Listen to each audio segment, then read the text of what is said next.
Pensou que ia estar de férias em janeiro, né? Achou errado, mané.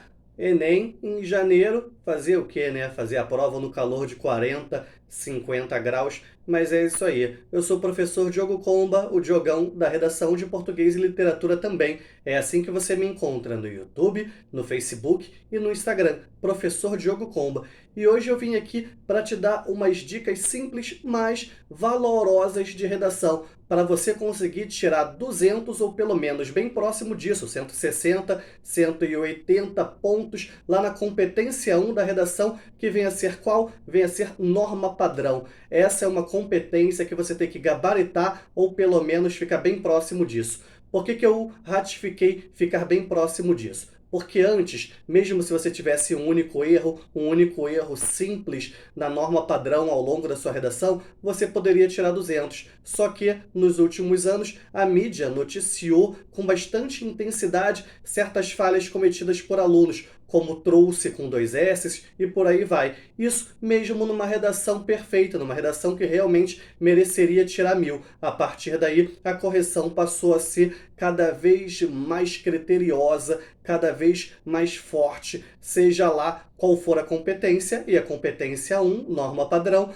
está incluída aí. Antes de qualquer coisa, a gente tem que falar que o mais adequado a se dizer, a se nomear essa competência, é norma padrão e não norma culta. Norma culta, toda norma é culta, visto que representa uma cultura de um grupo, de uma sociedade, de uma população. Norma padrão é aquela dos dicionários, é aquela das gramáticas, que deve ser seguida para que não haja maiores ruídos na comunicação entre as pessoas, na comunicação entre os falantes de uma mesma língua, certo? Então, o primeiro quesito da norma padrão que eu vou falar aqui para vocês é o emprego de letras. Como assim emprego de letras? É a troca de maiúsculas por minúsculas ou vice-versa. Você sabe muito bem, nome de um país, de uma cidade, de um estado, de um autor, de uma obra, que tipo de obra? Um filme, um livro, uma série, seja lá o que for, você tem que colocar com letras maiúsculas. É muito comum também você errar e escrever um adjetivo pátrio com letra maiúsculas na redação, mas no português o adjetivo pátrio não é escrito com letra maiúscula, e sim com letra minúscula.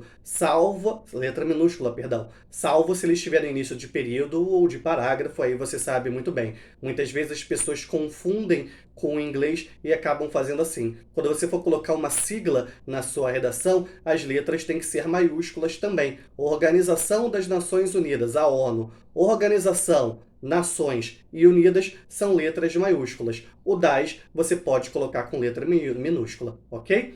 Um outro quesito é a ortografia ou acentuação. Cara, você que está fazendo o Enem não pode errar a ortografia, você não pode errar a acentuação na sua prova. Ah, Diogo, mas eu estou com muita dúvida, não sei como se escreve essa palavra.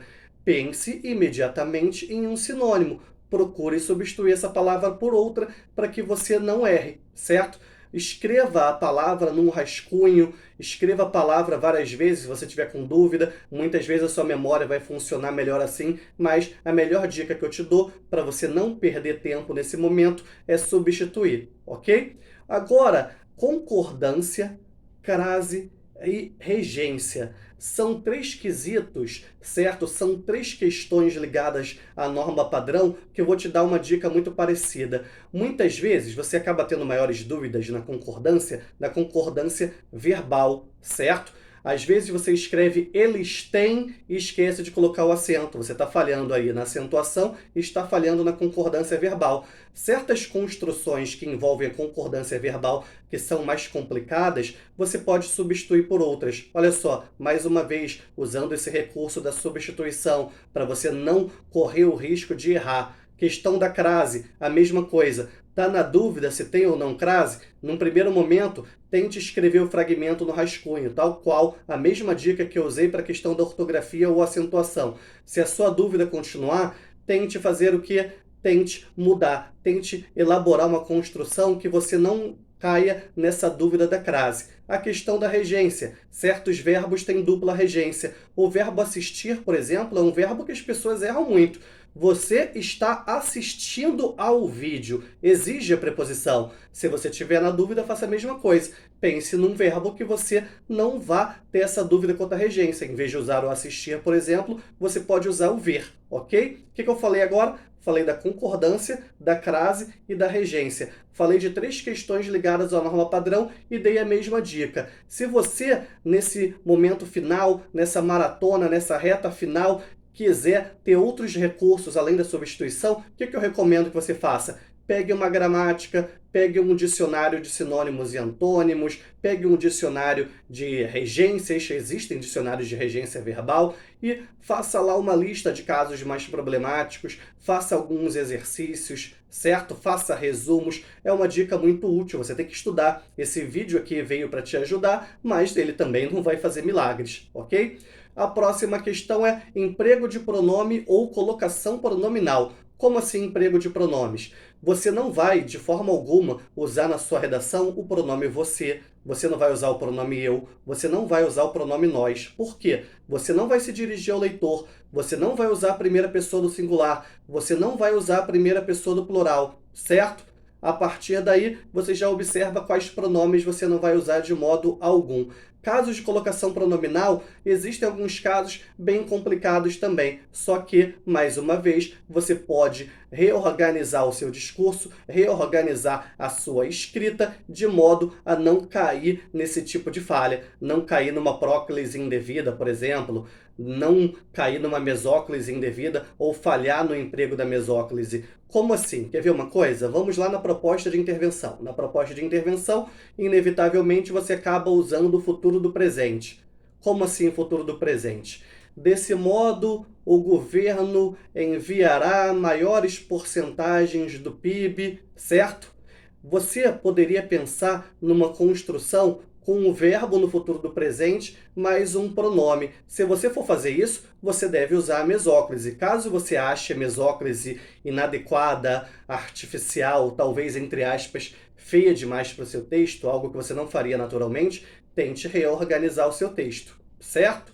Próxima questão ligada à norma padrão, flexão verbal. Como eu já disse anteriormente, em hipótese alguma, você vai usar a primeira pessoa do singular, também não vai usar a primeira pessoa do plural e nem vai se dirigir ao leitor, certo? Sendo assim, você não vai falhar na flexão verbal. Existem alguns verbos que têm certas flexões mais complicadas. Por isso, mais uma vez, você pode substituir por um outro verbo que você tenha certeza quanto à flexão, certo? Imagina o verbo perfazer. Você pensa o quê? Tenta fazer uma analogia. O verbo perfazer tem meio que um prefixo ali, certo? Então ficaria eu me perfiz. Observa que muitos verbos têm prefixos, muitos verbos têm flexões, têm conjugações parecidas com outros. Isso você pode fazer uma analogia ali na hora da prova e matar a sua dúvida imediatamente.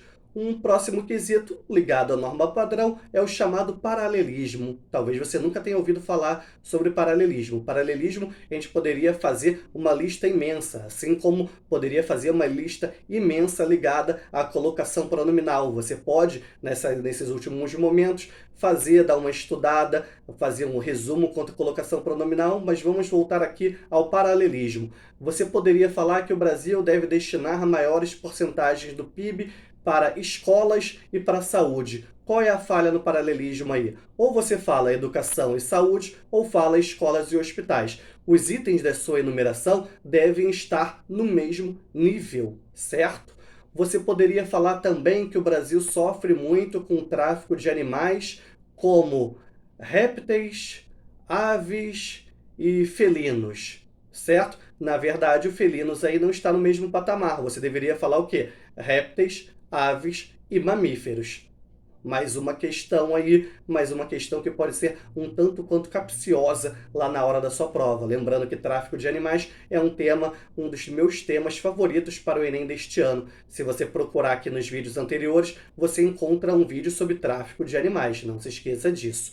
E agora, um último critério ligado à norma padrão é pontuação. Lembrando, cara, que pontuação, respirei e coloco uma vírgula. Óbvio que não é assim, senão você encheria o seu texto de vírgulas. certo? Você pode colocar vírgula na enumeração, no adjunto adverbial antecipado, em aposto. Poderia falar em vocativo, mas você não vai colocar vocativo na sua redação do Enem. Você não vai se dirigir à segunda pessoa. Você coloca vírgula também na oração subordinada adverbial antes da oração principal. São inúmeros os casos de uso da vírgula que você deve ter estudado ao longo do ano. Você pode pegar uma redação sua, uma redação que de repente você tirou uma nota ruim e verificar onde você errou pontuação, onde você errou cada um desses critérios que eu enumerei aqui ao longo do vídeo, certo? Seguindo essas dicas, são dicas simples, mas que, acima de tudo, te instigam, te estimulam a estudar mais,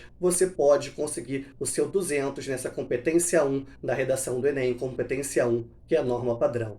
Que a força e a inspiração estejam com vocês, sem dizer adeus jamais, e boa prova no domingo. Até a próxima e até o próximo vídeo.